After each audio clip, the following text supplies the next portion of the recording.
दोस्तों, स्वागत है आपका स्टडी फॉर पीसीएस में। आज हम मध्य प्रदेश के प्रमुख पर्वतों पर चर्चा करेंगे कि मध्य प्रदेश में कौन कौन से पर्वत है। लेकिन उससे पहले अगर आपको हमारा ये वीडियो पसंद आए तो चैनल को लाइक, शेयर और सब्सक्राइब करना ना भूलें। साथ ही बेल आइकन को दबा लें ताकि आने वाले सभी वीडियो के नोटिफिकेशन आप तक पहुँच जाए। तो शुरू करते हैं आज का हमारा वीडियो, मध्य प्रदेश के प्रमुख पर्वत। जैसा कि आप चित्र में देख रहे होंगे, ये हमारे मध्य प्रदेश का मैप है। ये हमारा प्यारा मध्य प्रदेश है। आप देख सकते हैं यहाँ पे कि यहाँ पे दो पर्वत श्रेणियाँ प्रमुख रूप से पाई जाती है। पहली है हमारी विंध्याचल पर्वत श्रेणी और दूसरी है हमारी सतपुड़ा पर्वत श्रेणी। तो अगर हम बात करें हमारी विंध्याचल पर्वत श्रेणी की, तो आप देख सकते हैं ये मैप में आप देख सकते हैं मध्य प्रदेश का ये मैप है। यहाँ पे नर्मदा नदी इन दोनों पर्वत श्रेणियों के बीच से निकली है।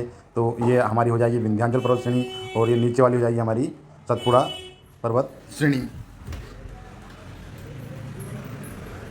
इस प्रकार अगर हम देखेंगे तो हमारे ये दो पर्वत श्रेणियाँ यहाँ पे मिलती है, सतपुड़ा पर्वत श्रेणी और दूसरी है विंध्याचल पर्वत श्रेणी। आपको याद रखना है यहाँ पे दो ये पर्वत श्रेणियाँ प्रमुख है और इन्हीं पर्वत श्रेणियों के विभिन्न भाग है जो पर्वत इसके अंतर्गत आते हैं।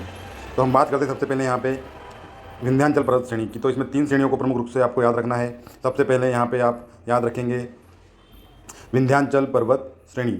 तो विंध्याचल पर्वत श्रेणी में विंध्याचल, भांडेर और कैमूर, ये 3 श्रेणियाँ इसमें आती है। अब जैसा कि आपको पता है विंध्याचल और सतपुड़ा के मध्य से नर्मदा नदी एक रिफ्ट वैली में बहती है। तो ये भी आपको याद रखना है, यहाँ पे ये नर्मदा नदी रिफ्ट वैली में बह रही है।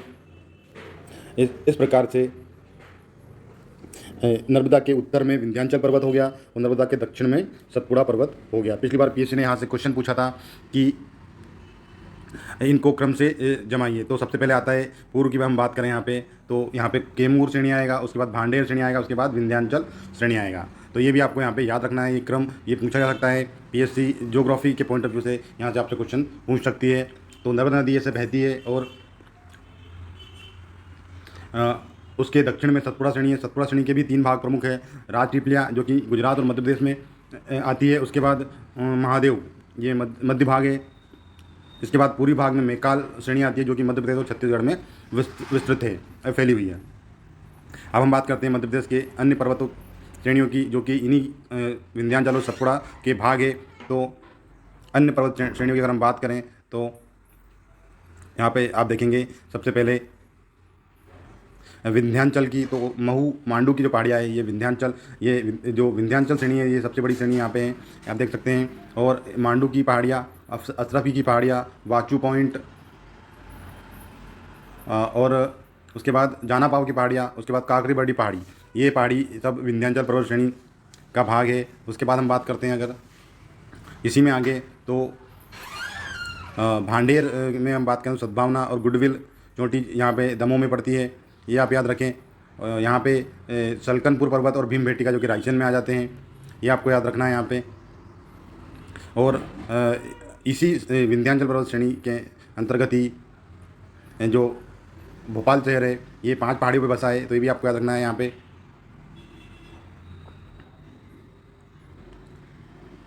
Shyamala hills, Nauri hills, Arera hills, Katara hills और ईदगाह हिल्स, ये आप याद रख सकते हैं। इसके बाद अन्य पर्वतों की अगर हम बात करें तो सिद्धराज की जो चोटी है ये यहाँ पे पड़ती है। गोपांचल पर्वत ये है। उसके बाद भोपाल शहर 5 पहाड़ियों मैंने अभी आपको बता दिया है। उसके बाद सिगार की चोटी जिसकी ऊंचाई 881 मीटर है, ये आपसे पूछी जा सकती है। उसके बाद सिद्ध बाबा की चोटी 1172 मीटर की है, ये भी आपको पता होना चाहिए। और हम बात करें अगर राजपीपला के अंतर्गत, इसका विस्तार जो है गुजरात से बुरहानपुर तक है और इसमें सर्वोच्च चोटी इसकी चूलगिरी है जिसकी ऊंचाई 1215 मीटर है। इसके बाद असीरगढ़, ग्वालीगढ़, पूर्णा नदी का उद्गम है ग्वालीगढ़, बीजागढ़, अखराणी हिल्स और बड़वानी हिल्स, ये प्रमुख राजपीपल्या श्रेणी की चोटियाँ है। लेकिन ये कुछ गुजरात में है यहाँ पे, तो आपको असीरगढ़ जो है बुरहानपुर में है, तो ये आपको याद रखना है। यहाँ पे अगर हम बात करते हैं सतपुड़ा के अंतर्गत दूसरी श्रेणी की, तो यहाँ पे महादेव श्रेणी की अगर हम बात करें तो इसमें इसका विस्तार खंडवा से सिवनी तक है, ये भी आपको याद रखना है। इसका विस्तार खंडवा से सिवनी तक है। तो यहाँ पे धूपगढ़ की चोटी पड़ती है, मध्य प्रदेश की सबसे ऊंची चोटी है। पचमढ़ी जो यहाँ पे पड़ता है इसको हम सतपुड़ा की रानी कहते हैं। चौरागढ़ मध्य प्रदेश की दूसरी सबसे ऊंची चोटी चौरागढ़ है। नंदीगढ़ यहाँ पड़ता है और कालीभीत की पहाड़ियाँ जो कि बैतूल में है, तो ये आपको याद रखना है। इसके बाद अगर हम बात करते हैं मैकाल श्रेणी के अंतर्गत, तो मैकाल श्रेणी में यहाँ पे सिवनी से छत्तीसगढ़ तक ये फैली हुई है मैकाल श्रेणी। इसमें अमरकंटक है 1065 मीटर, जिसकी ऊंचाई है किरार घाटी को लेकर मध्य प्रदेश और छत्तीसगढ़ में विवाद है। इसके बाद अचानक मार जो कि हमारा बायोस्फीयर रिजर्व है, इसका कुछ भाग मध्य प्रदेश में और कुछ भाग छत्तीसगढ़ में आता है। उसके बाद लांजी हिल्स, ये बालाघाट में पड़ती है, ये आपको याद रखना है। सर्वाधिक खनिज जो है इसी मैकाल श्रेणी में पाया जाता है। अब हम बात करते हैं यहाँ पे कैमूर श्रेणी की, जो कि किसका भाग है, विंध्याचल पर्वत का भाग है कैमूर श्रेणी। तो यहाँ पे पूर्वी भाग केन नदी का उद्गम है ये, और त्रिकुट पर्वत जो है यहाँ पाया जाता है। यमुना और सोन नदी के मध्य जल विभाजक का कार्य करती है कौन सी, हमारी कैमूर श्रेणी।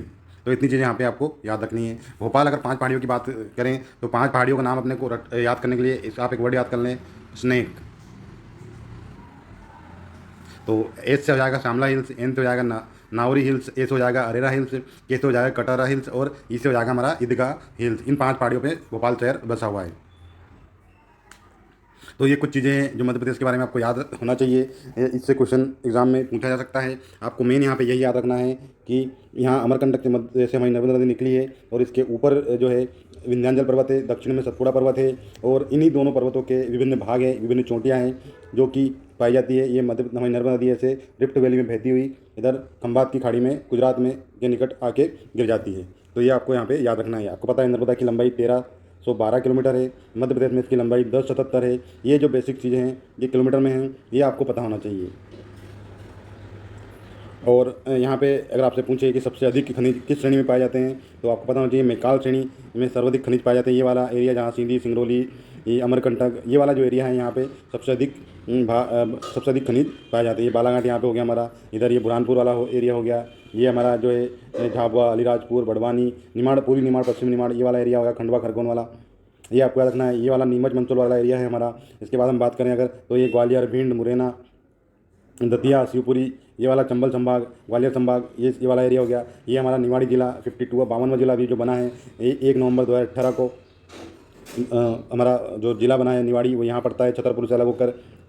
तो निवाड़ी में राजा राम का मंदिर है, ये भी आपको यहाँ पे याद होना चाहिए। अब आपसे क्वेश्चन में पूछता हूँ कि जो आगर मालवा जो जिला है शाजापुर से अलग हुआ था, ये कौन से ईयर में अलग हुआ था, ये आपको कमेंट बॉक्स में कमेंट करके बताना है। तो दोस्तों ये था हमारा आज का वीडियो। अगर वीडियो आपको ये पसंद आए तो चैनल को जरूर सब्सक्राइब करें, वीडियो को लाइक करें, इस वीडियो को शेयर करें, साथ ही बेल आइकन को दबा लें ताकि आने वाले सभी वीडियो के नोटिफिकेशन आप तक पहुंच जाए। तो बने रहिए हमारे साथ। धन्यवाद।